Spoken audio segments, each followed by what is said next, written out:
What is up, you guys? So I've been working on the MR2, but I got sidetracked on a side project. If you guys have been watching the channel, we took these electric go-karts a couple years ago. They're Go-Bowen electric go-karts, and we put a gas motor in it. Well, we use a centrifugal clutch to get this thing to work. That worked fine. Kids have gotten bigger, and we're also doing a lot more hills and a lot more stuff where the kids are going up and down up at their grandparents. So I decided I'm going to throw a torque converter on. So what you don't really think about when you're putting a torque converter on, and I watched YouTube videos, is the fact that you are no longer going to be able to just set this flush up against there and have that centrifugal clutch sit right over the top, motor sits off to the side, everything's happy. Nope. Torque converter, everything's sticking out.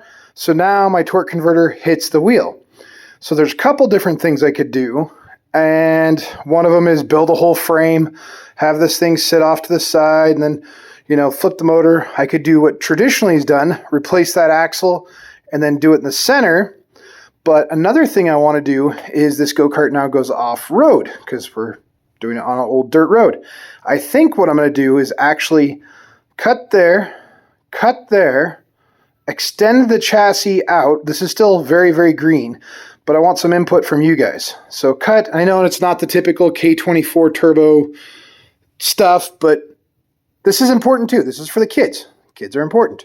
Anyways, we're going to cut there, slide this to the back, and I'm even considering going ahead and extending these two bars out, bracing them into that backside there, and then running some kind of suspension off so the kids actually have some suspension.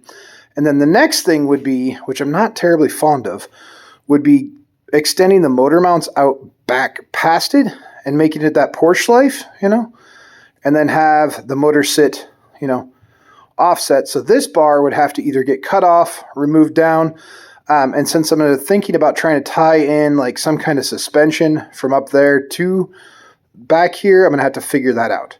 Or we could tie the suspension into there to like there, which would be probably smarter because then you don't have all that. Yeah, anyways, it doesn't matter.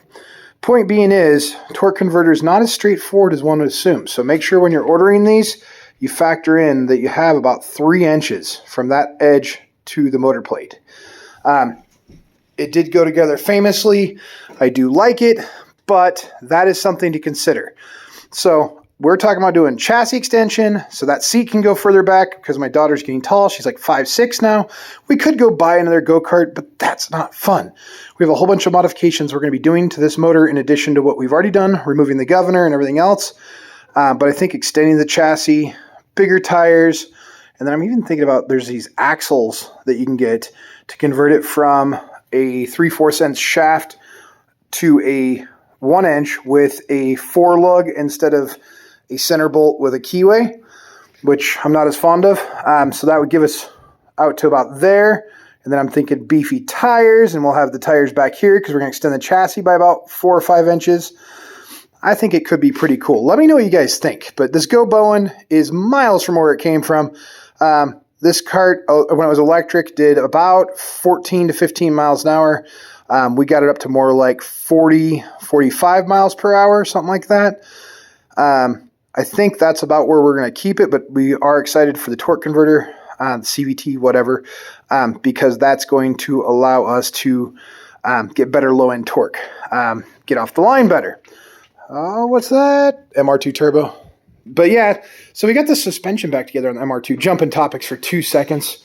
Sorry, today's one of those days I've been bouncing back and forth between the two, so you guys are getting it too. I'm about to final mount the turbo. Got the wiring harness all installed. I do have down there, since this is a TSX motor and this is an RSX wiring harness, I didn't realize the CPS is different. Fortunately, I have the factory CPS. So that's going to work out good for me. A couple other little things. I have to get the radiator lines. On the different forms, it says they fit. They do not fit. It does not fit at all. But that's where we're at with that. Anyway, stay tuned, you guys. I think we're going to be making a bunch of go-kart videos here in the next few days. So next week, or at least. Anyways, stay tuned, guys. Make sure to like and subscribe. Thank you so much.